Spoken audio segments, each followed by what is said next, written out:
I'm often called the anti-technology caveman. Maybe it's an ethnic slur. Anyway, we'll find out if my caveman skills can help you. Because I'm always talking about the privacy risks of these platforms, I'm always asked these types of questions. Do I have to leave Instagram to maintain my privacy? I don't post anything on Facebook, but I need to keep my account because my family's there. Can I stay? I want to give my teens a Google phone. Can they run Snapchat and TikTok on it?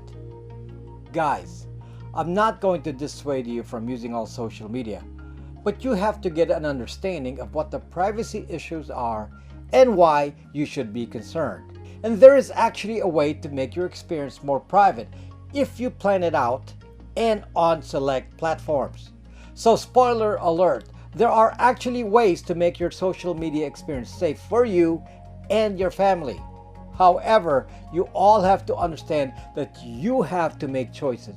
So if you want to learn about the risk and what we want to avoid, then stay tuned, but only if you will listen to advice from a caveman.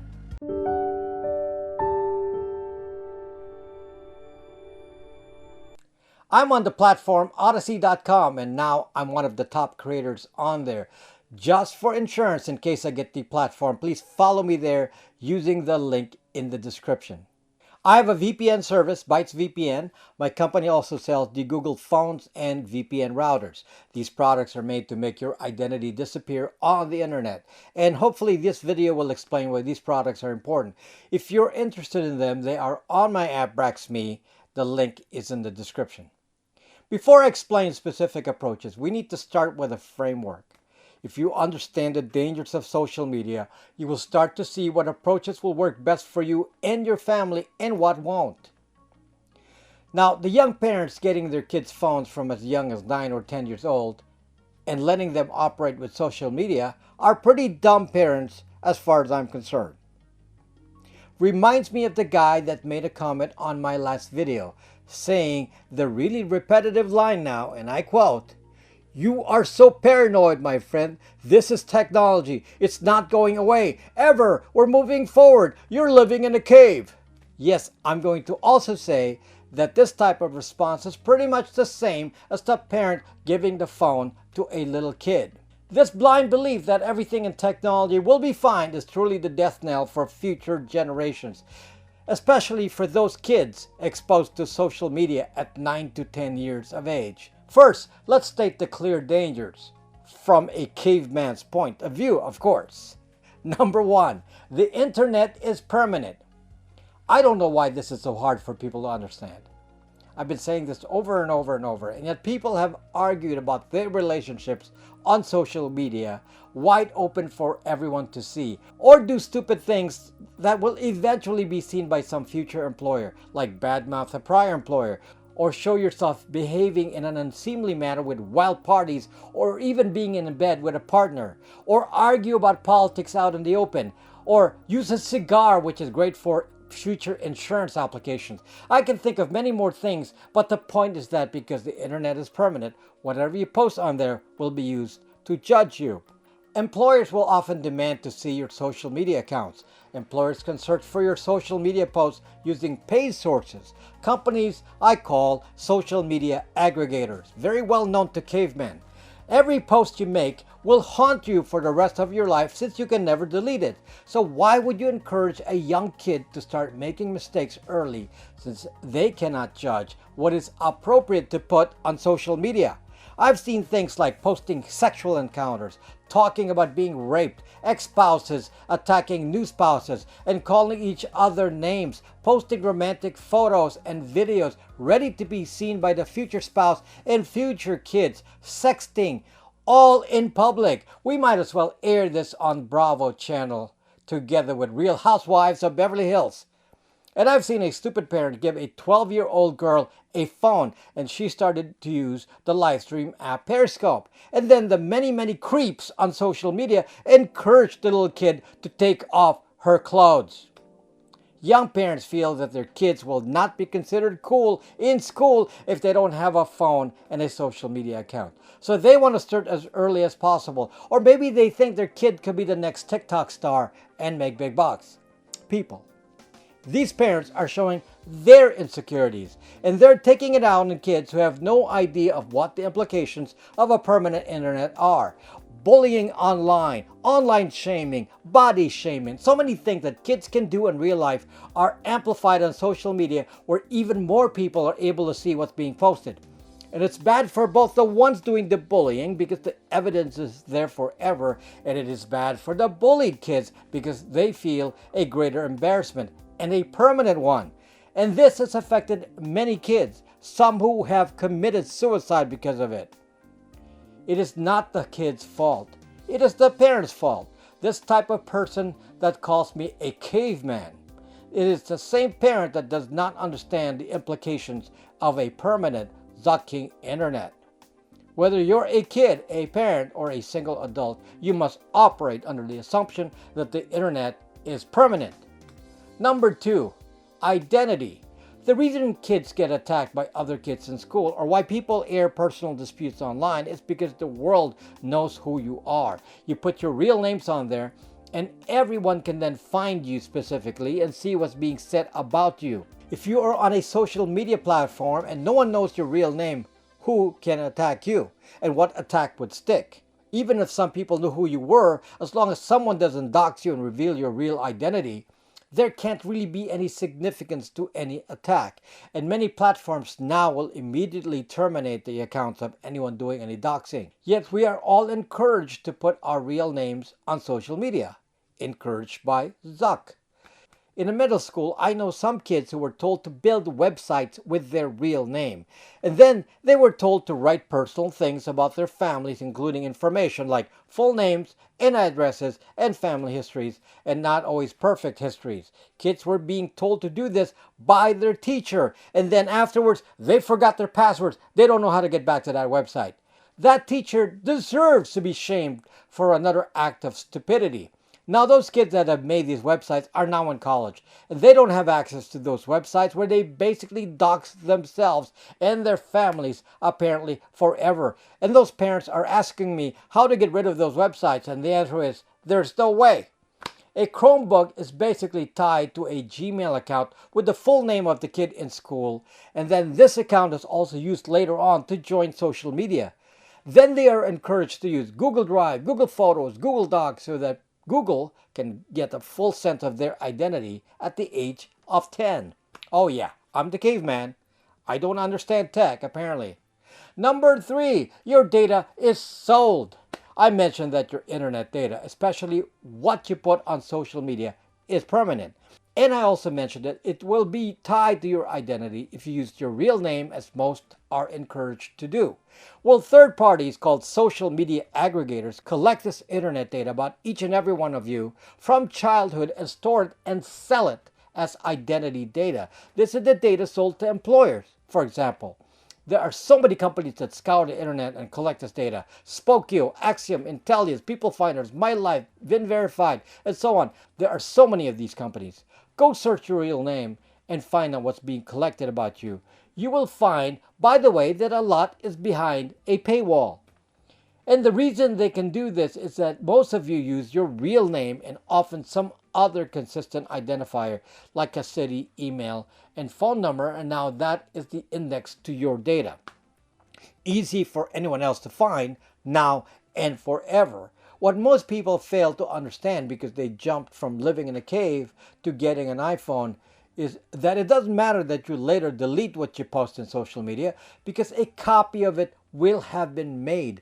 Aside from these social media aggregators, snapshots of the internet are kept by archive.org, or previously known as the Wayback Machine, which is of course now owned by Google. And it should be obvious that the 3-letter agencies also have this snapshot. Number 4, your data has value. Most of you come at me with the usual statement, I have nothing to hide. Yet, if I really scoured every email you've ever sent in your life and every social media post, and everything else that can be matched in your public record, including every bankruptcy, late payment, repossession, foreclosure, divorce, lawsuit, and your employment history, and more, you will find that you do have something to hide. And the reason is that no human is perfect. Now, you may feel that this has no value, But strangely enough, someone on the internet feels like this is of value since they spend a lot of money collecting it. Again, I'm just a caveman, so I must not know anything about this. And this is the part that most people cannot wrap their head around. The value of your data with a specific identity may be important in itself because you're running for political office. However, the true value of the data of each and every one of us is that it can be used to manipulate the population. Number 5, your data will be used to manipulate you.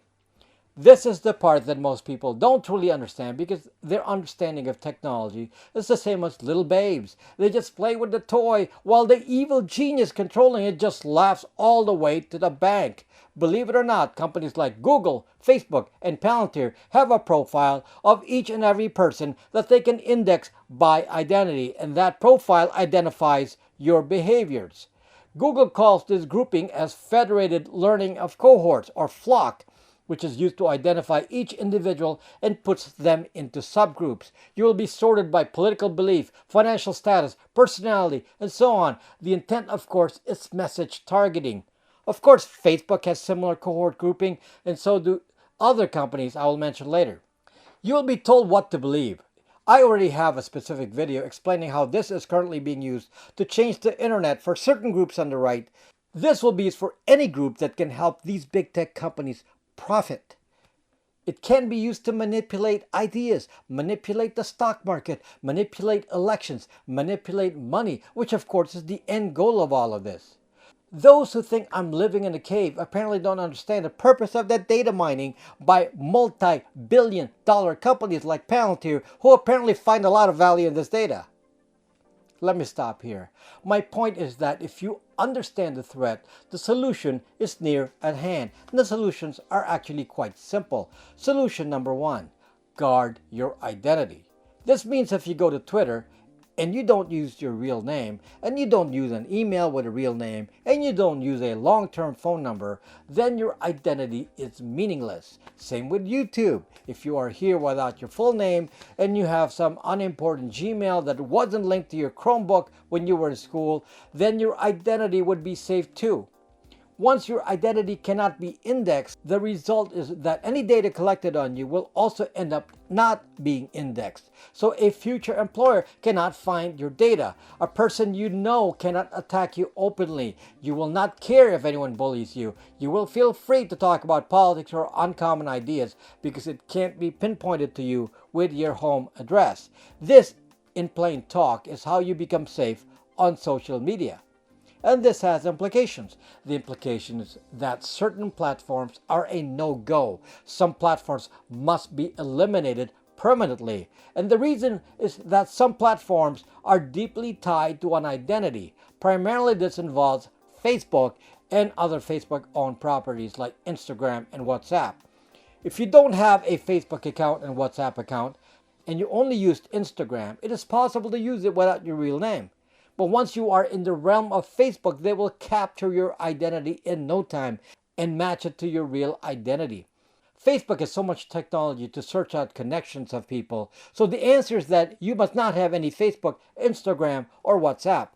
Try not to get too technical here. I will tell you right now that Facebook matches device fingerprints it finds near you and will be able to identify the Facebook accounts of people in your circle, and thus will match you to contact lists of people in that circle. So your identity will be figured out in no time, even if you have no Facebook account, but have an Instagram or WhatsApp.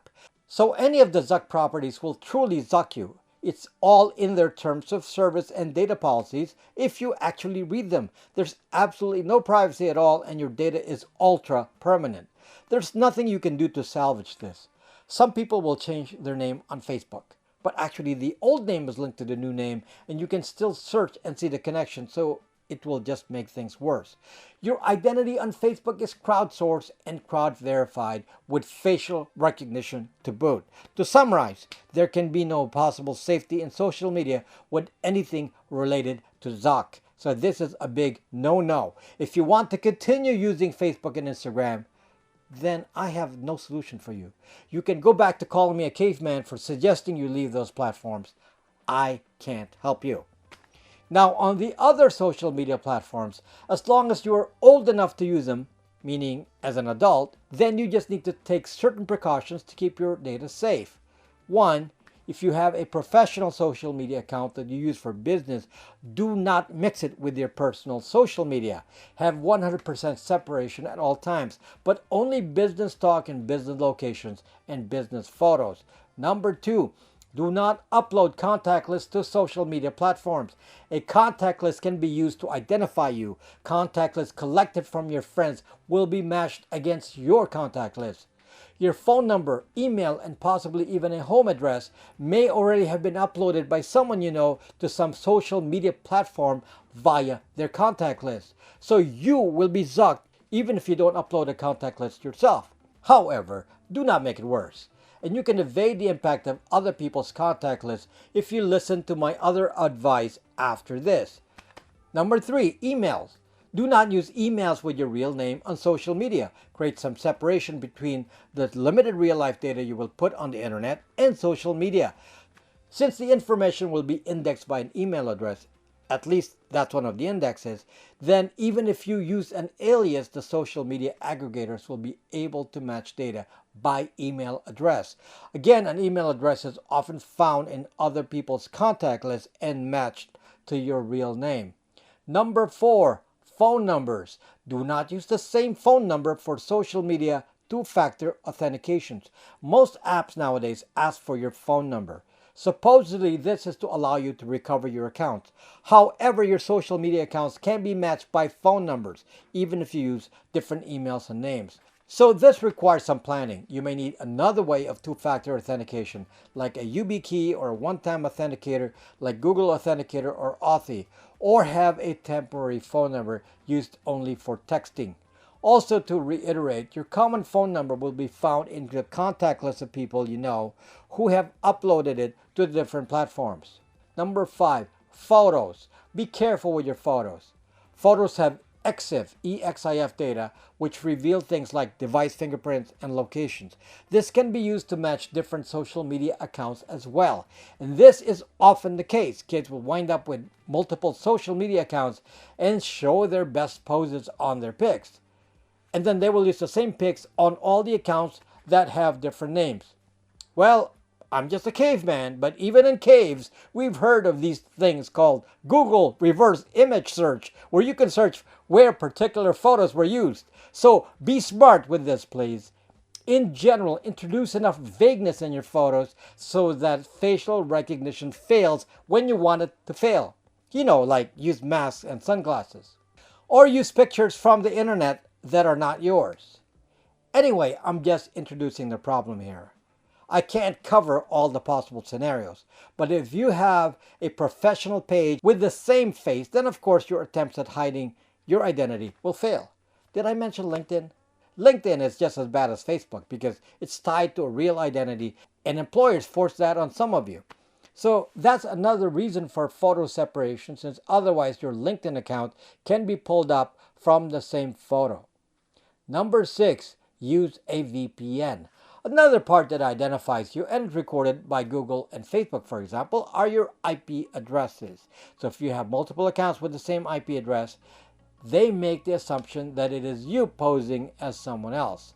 I know this very well since I have a VPN service, so my subscribers who use the VPN are considered to be fake accounts on my subscriber count, and they reduce my numbers accordingly, because we have the same IP addresses, or some of us have the same IP addresses. But for you, this is good since it obscures a fingerprint and can be attached to your social media account.